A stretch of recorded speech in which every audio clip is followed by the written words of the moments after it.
और हक़ की आवाज़ बुलंद करने के लिए कोई बंदा सामने आया है तो हक़ की आवाज़ को दबाने के लिए मुख्तलिफ तरीके से कोशिशें हुई हैं, लेकिन कहा गया है कि हर फ़िरौन रामूसा, कि हर फ़िरौन के लिए कोई ना कोई मूसा है। पल न्यूज़ से मैं हूं आपके साथ नदीम अकरम। लगातार हम गोदी मीडिया द्वारा एक दुष्प्रचार देखते हैं कि किसी को भी आके बढ़ा दिया जाता है और वो पूरी मुस्लिम कम्युनिटी पर सवाल खड़े करने के लिए तैयार हो जाते हैं। ये बीते कई सालों से चला आ रहा है, जहां सरकार के नुमाइंदे बैठ करके एक फेक प्रोपेगेंडा पर काम करते हैं और फिर एक माहौल बना करके सांप्रदायिक सौहार्द बिगाड़ने तक का काम कर रहे हैं। इस पर तमाम खानकाहों की नज़र पड़ चुकी है, क्योंकि लगातार हम टीवी चैनल पर देखते हैं कि अजमेर शरीफ दरगाह से आ गया बयान, उन्होंने इस नीति का किया समर्थन, तो मुसलमानों को क्यों हो रही है दिक्कत।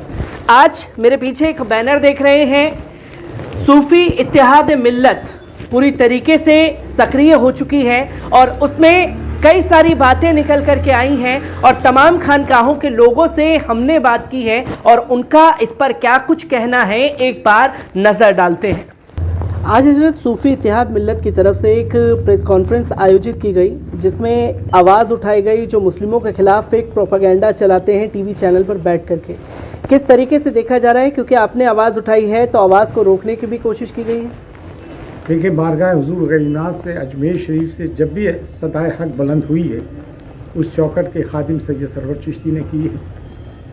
बातिल लोगों को जो दरगाह और खानकाहों, मदारिस और मिंबर से जो वो लोग जुड़े हुए हैं जो मीर जाफ़र और मीर कासिम हैं, मीडिया के ज़रिए उनको प्रोजेक्ट करके मुसलमानों को डिमोरलाइज़ किया जाता है और दुनिया को ये बताने की कोशिश की जाती है कि देखें, कोई पर मुसलमानों के साथ जुल्म नहीं हो रहा है, कोई माइनॉरिटीज़, दलित, फार्मर्स के साथ जुल्म नहीं हो रहा है।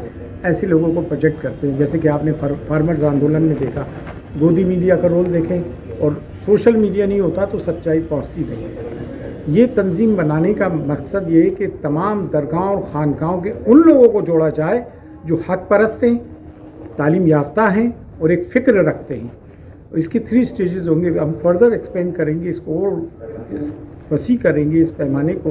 मज़ीद दरगाहों और खानकाहों के बहुत सारे लोगों को जोड़ना है। उसके बाद तमाम मसलकों के उलमाओं को जोड़ना है, इंटेलेक्चुअल्स को, मुस्लिम को जोड़ना है और हम मसलकी इख्तिलाफ़ात को ख़त्म करना चाहते हैं। हालांकि हमारे भी हैं, हम उन पर कल भी इख्तिलाफ़ था, आज भी और क़यामत तक रहेगा। लेकिन जब मिल्लत की बात होगी तो हम ला इलाहा इल्लल्लाह मुहम्मद रसूलुल्लाह के बैनर के नीचे आएंगे। तो हमने ये आज संदेश दिया है, मुसलमानों में तालीम आम हो और ये मसलकी इख्तिलाफ़ात दूर हो, सोशल इविल्स दूर हो और मीर जाफ़र और मीर कासिम जो हैं हमारे माशरे के, वो एक्सपोज किए जाए। बस इतना ही। अच्छा, जैसे कि हम लगातार टीवी चैनल डिबेट में देखते हैं, किसी को भी आगे कर दिया जाता है और बता दिया जाता है ये अजमेर शरीफ दरगाह के गद्दी नशीन है, इनकी तरफ से बयान आ गया है। जब अजमेर शरीफ से ऐलान हो चुका है वो मोदी जी के इस नीति का समर्थन कर रहे हैं, तो मुसलमान क्यों विरोध कर रहे हैं? जो छवि धूमिल करने का काम किया जा रहा है उसे किस तरीके से देखते हैं आप और किस तरीके से आगे इस आवाज़ को बुलंद करेंगे? जी, मैं डॉक्टर मोहम्मद अफजलुद्दीन जुनैदी हूँ, बारगाह शेख दक्कन कर्नाटक गुलबर्गा से आया हुआ हूँ। तो जो ये इत्तेहाद, सूफी इत्तेहाद मिल्लत तंजीम जो कायम की गई है, इसका मकसद यही है कि बातिल के जो फितने उभर रहे हैं उसको सूफिया इकराम की तालीमात की रोशनी में और सूफिया इकराम ने जो तालीमात हमें बताई है उसके तहत ये जो है सबका रद्द किया जाए, सद्देबाब किया जाए और जैसा सैयद सरवर चिश्ती साहब की नुमाइंदगी में इंशाअल्लाह बारगाह गरीब नवाज़ के फ़ैज़ हासिल करते हुए तमाम मशाइखीन यहाँ पर इसी बात को लेकर जमा हुए थे कि इंशाअल्लाह हक़ जो है बारगाहों से जो जारी होना है, हक़ की तालीम, सूफिया इकराम की तालीम और ख़िदमत खल्क़ की तालीम, इसको आम करने के लिए एक बड़ी कॉन्फ्रेंस यहाँ पर इनेकाद की गई। अल्हम्दुलिल्लाह बड़ी कामयाब रही। इस कॉन्फ्रेंस का मकसद ही ये है कि खिदमत खल्क़ किया जाए और मखलूक पर, अल्लाह के बंदों पर जो ज़ुल्म व सितम ढाए जा रहे हैं उसका किस तरह सद्देबाब किया जाए, उसका किस तरह सामना किया जाए, ये इस तंजीम के मकासद में ये शामिल है। अच्छा, जैसे कि लगातार आवाज तो बुलंद होती रही है और जब भी हक की आवाज या सच की आवाज सामने आती है तो उसे रोकने के लिए तमाम प्रोपेगेंडे लगा दिए जाते हैं। आज भी हमने देखा कि प्रोग्राम को कैंसिल किया गया, फिर पुलिस फोर्स बढ़ा दी गई। क्या ये एक मैसेज देने की कोशिश है कि तमाम खानकाहों के लोगों पर हमने पुलिस फोर्स लगा दी है, उन्हें डरा दिया है, तो मुस्लिम आवाज को दबा देंगे वो लोग?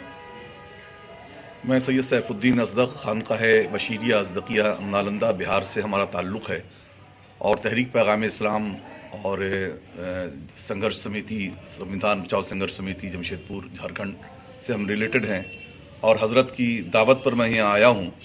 एक शेर से मैं अपनी बात शुरू करता हूँ जिसमें आपका जवाब भी है।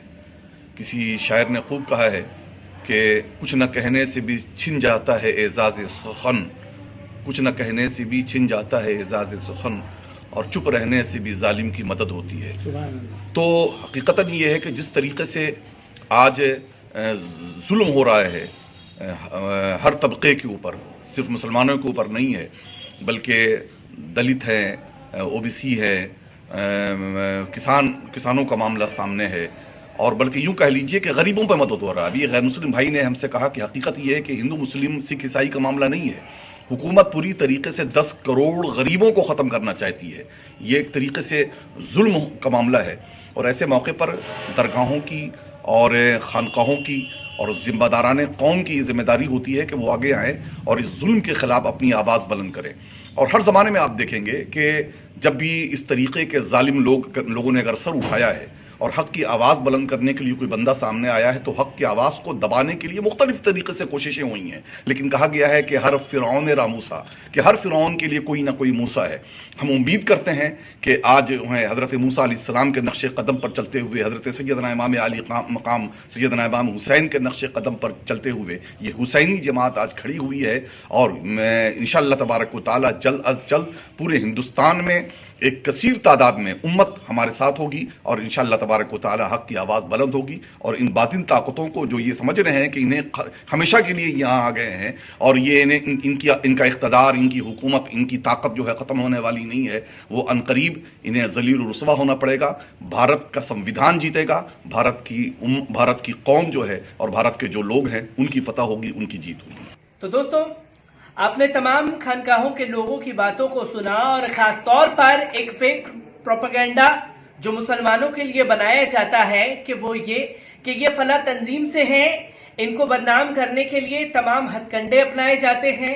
अब लगातार इसके लिए आवाज बुलंद होगी और इस आवाज बुलंद में हमने ये देखा कि जब आवाज बुलंद हुई तो किस तरीके से रोकने का भी काम किया गया है एक हक की आवाज को। और अंत में एक बहुत प्यारा मैसेज आप लोगों के लिए छोड़े जाता हूं जो कि इस बैनर पर लिखा हुआ है, निकल कर खानकाहों से अदा कर रस्मे शब्बीरी, निकल कर खानकाहों से अदा कर रस्मे शब्बीरी के फक्रे खानकाही है फकत अंदो व दिलगिरी। लगातार अब हम लोगों को भी बाहर आना पड़ेगा और जो फेक प्रोपेगेंडा मुसलमानों को बदनाम करने के लिए चलाया जाता है उसके ऊपर आवाज उठानी पड़ेगी।